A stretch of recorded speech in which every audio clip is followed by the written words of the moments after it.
ঢাকাকে পরিকল্পিত ও বসবাসযোগ্য শহরের তালিকায় হিসেবে গড়ে তুলতে অবৈধ দখল ও অনিয়ন্ত্রিত ভবন নির্মাণ ঠেকানো সহ ভবনের উচ্চতা, ঘনত্ব ও অবকাঠামো সংক্রান্ত সরকারের যে ২০ বছরের যে পরিকল্পনা করেছে তা নিয়ে নগর পরিকল্পনাবিদ ও ব্যবসায়ীরা পাল্টাপাল্টি মন্তব্য আমরা প্রতিবেদনে দেখছিলাম। এ নিয়ে কথা বলতে যুক্ত করে নিচ্ছি রিহাবের পরিচালক সেলিম রাজা পিন্টুকে।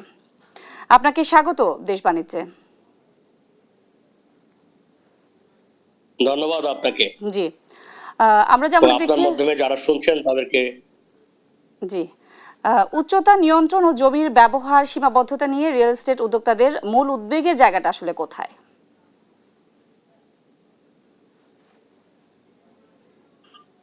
আসলে দীর্ঘদিন যাবৎ যেটা একটু আগে আপনি আলোচনা করলেন, আলোচনায় আসলো ভবন নির্মাণ বিধিমালা নিয়ে আমাদের দেশে একটি অপরিণামদর্শী এবং অপরিপক্ক সিদ্ধান্ত এবং সিদ্ধান্তহীনতায় আমাদের নগর উন্নয়নে একটি প্রতিবন্ধকতার সৃষ্টি হচ্ছিল, যেটাকে আমরা বলছি ড্যাবের মধ্যে ভবন নির্মাণ বিধিমালা, যেটাকে নিয়ে জটিলতার সৃষ্টি হচ্ছিল।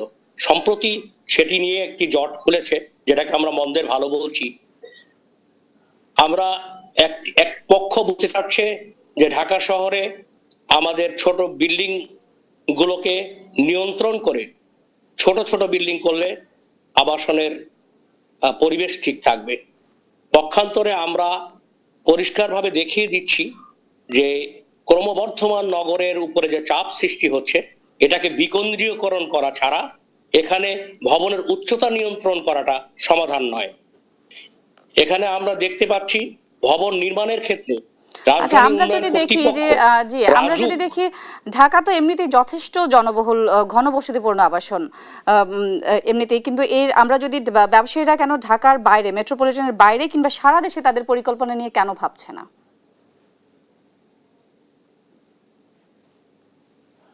ঢাকা শহরের বাইরে আমরা প্রত্যেকটা নগরেই এখন কিন্তু আবাসনের কাজ চলছে। আপনি যদি ভালো করে তাকিয়ে দেখেন, আবাসন ব্যবসায়ীরা ঠিক পরিকল্পিতভাবে ঢাকা সহ প্রত্যেকটা সিটিতে তাদের নান্দনিক যে ভবনগুলো নির্মাণ করছে আবাসিক সংকট নিরসনের জন্য তারা কাজ করে যাচ্ছে। এখানে একটা সমস্যা হচ্ছে যে এই ভবন নির্মাণের জন্য সরকারের কিছু নীতি সহায়তা প্রয়োজন। এই ব্যবসাটা করার জন্য কিংবা একটি এই পরিকল্পিতভাবে আবাসন করার জন্য সরকারের নীতি সহায়তা অত্যন্ত জরুরি। আমরা এই নীতি সহায়তার সংকটে ভুগছিলাম। এই সংকটটার মূল সংকট হচ্ছে যে আমাদের প্ল্যান পাস করার যে জটিলতা, আমাদের এইটাকে নিয়ন্ত্রণ করা, এটা নিয়ে আমাদের মধ্যে অনেক অনেক অব্যবস্থা বিরাজ করছিল। আমরা সেই ক্ষেত্রে যার জন্য ড্যাবের মধ্যে, ড্যাব হচ্ছে ঢাকা ডিটেল এরিয়া প্ল্যান, যে প্ল্যানের মধ্যে ঢাকা শহর একটা রাজধানীকে বাসযোগ্য করার জন্য নগরের আরবান কোডকে মেনে বাসযোগ্য স্বাস্থ্যসম্মত একটা নগরী উপহার দেওয়া।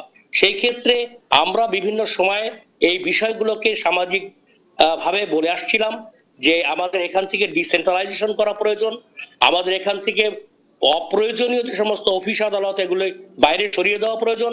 আমরা যে কথাটি বলছিলাম, এখানে অপ্রয়োজনীয় যে সমস্ত ব্যবস্থাপনা যেখানে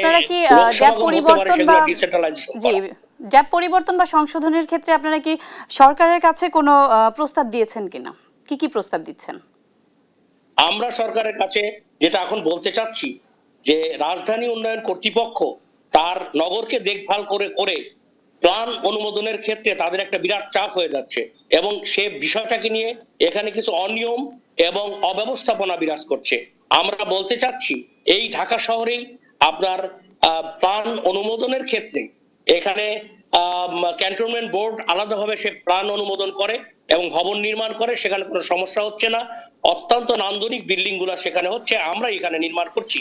আবার ন্যাশনাল হাউজিং এবং অন্যান্য সংস্থাগুলো যে সমস্ত বিল্ডিং করে সেগুলো তারা প্ল্যান অনুমোদন করেন, কিন্তু রাজধানী উন্নয়ন কর্তৃপক্ষের কাছে যখন নগরবাসী কিংবা কোনো আবাসন ব্যবসায়ী প্ল্যান অনুমোদন করতে যায় তখন নানান রকম তালবাহানা এবং অব্যবস্থার কারণে এখানে সংকটের সৃষ্টি হয়।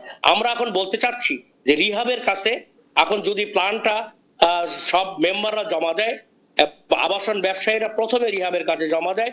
রিহাবকে একটা অন স্টপ সার্ভিসের মধ্যে এনে সেখান থেকে অনুমোদনের ব্যবস্থা যদি করা হয়, তাহলে আমার মনে হয় এই সংকট উত্তরণ এবং জি, নিরসন আসলে হওয়া এমন সম্ভব। কিছু কি আমরা করা সেই যায় কথাটাই কিনা? বলতে চাচ্ছি যে নতুন ড্যাবের যে অনুমোদন হয়েছে, এই অনুমোদনের মধ্যে একটি ধারা যদি এখানে বলবৎ করা হয় যে আমরা রাজুকের কাছে সরাসরি প্ল্যান অনুমোদনের জন্য যাওয়ার কোনো প্রয়োজন নাই। আমরা চাচ্ছি যে এই একটা নকশা প্রণয়ন করে প্ল্যান অনুমোদনের জন্য প্রথম রিহাবকে দেবে।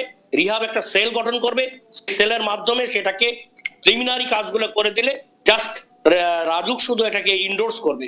তাহলে আমার মনে হয় এই সংকটগুলো নিরসন হবে এবং ভবনগুলো নান্দনিক হবে এবং পরিকল্পিতভাবে একটি জি, আবাসন আসলে ব্যবস্থা পাবে। আসলে এমন কিছু কি করা যায় কিনা আপনারা এবং নগর পরিকল্পনাবিদ যারা আছেন তারা মিলে একটা আলোচনার মাধ্যমে আসলে শহরের স্বার্থে একমত হওয়া বা আসলে কি করা যায়, এরকম কিছু কি করা যায় কিনা আপনার কি মনে হয়? আমরা আসলে নগরবিদ যারা বলছেন, যারা প্ল্যানাররা আসলে অনেক কথাই বলেন। প্ল্যানাররা আমাদেরই একটা অংশ, তারাও ভালো চায়, কিন্তু বাস্তবতাটা ভিন্ন। ওনারা একটা নীতি প্রণয়ন করেন, কিন্তু বাস্তব ক্ষেত্রটা হচ্ছে ভিন্ন। সেখানে এসে সেই জিনিসটা কিন্তু হচ্ছে না। আপনি যদি লক্ষ্য করেন 2010 সালে একটা ড্যাব প্রণীত হয়েছিল, এই নগরবিদরাই সেটা করেছিল, কিন্তু সেটা 10% বাস্তবায়ন হয়নি। এখন পর্যন্ত সেটা সেভাবেই আছে। আপনি দেখতে পাবেন ঢাকা শহরের রাস্তাঘাটগুলো অপরিকল্পিতভাবে তৈরি হচ্ছে, সেখানে ড্রেনেজ শাওয়ারেজ নাই, সেখানে যানবাহনের কোনো বিরাট জটিলতা। রাস্তার মধ্যে ফুটপাত দখল করে কিছু কিছু দোকান হচ্ছে, আবার তার নিচে রাস্তার মধ্যে এক লেন দোকান হচ্ছে। নগরবাসী সাংঘাতিক ভাবে একটা আক্রান্ত হয়ে যাচ্ছে এই সমস্ত কারণে। আমরা চাচ্ছি যে রাজুক এবং এই নগরবিদরা এই নগরের উন্নয়নের জন্য এই কাজগুলো করুক। আমাদের ভবন নির্মাণের মধ্যে উচ্চতা কিংবা উচ্চতার বিভিন্ন হেরফের, এগুলো নিয়ে তারা যদি মাথা ব্যথা না করে এবং নগরের সুস্থতার জন্য কোথায় কতটা গাছ থাকবে, কতটা পানি থাকবে, আবাসের জন্য যে সমস্ত দরকার, কোথায় হাসপাতাল থাকবে, এই বিষয়গুলোকে নিরূপণের জন্য তারা যদি কাজ করে সেটা ভালো হয়। নগরবিদরা সেইগুলো না করে শুধু একটা প্ল্যানের জন্য, একটা ভবনের প্ল্যানের জন্য কার 5 কাঠা জায়গা আছে, কার 3 কাঠা জায়গা আছে, সে কতটুকু পাবে। অত দেখা গেল যে 3 কাঠা 5 কাঠা যে জমি, সে জমির মধ্যে বিল্ডিং করা যাচ্ছে না। এই সমস্ত অপরিণামদর্শী কিছু নগরবিদ যারা এই আসলে সমস্ত সেই জন্যই জিনিস নিয়ে আসলে আমার ভাবছে, মনে হয় কিন্তু দুই পক্ষের বোঝাপড়াটা জরুরি। না, আমরা তাদের নিয়েই আছি। তারা মূলত, আমরা যে কাজ করি আমাদের এখানে দেখা যাবে যে লক্ষ লক্ষ ইঞ্জিনিয়ার কাজ করে, লক্ষ লক্ষ ডিপ্লোমা এবং বিএসসি ইঞ্জিনিয়ার নগরবিদরা কিন্তু আমাদেরই এমপ্লয়। আমরাই কিন্তু তাদের কর্মসংস্থানের ব্যবস্থা করি। আমাদের যদি জি, আপনার কাছে আসলে আমি একদম শেষ প্রশ্নে চলে যাব। তাহলে নান্দনিক ঢাকা শহর নির্মাণ হতো না। জি, ড্যাব ছাড়াও তো নানান কারণে আসলে আবাসন ব্যবসায় বন্ধ চলছে, সেটা আসলে সমাধানটা কি আপনি যদি ছোট করে আমাদেরকে একটু বলেন। ট্যাক্স সহ আরো কিছু আপনি সম্প্রতি দেখেছেন।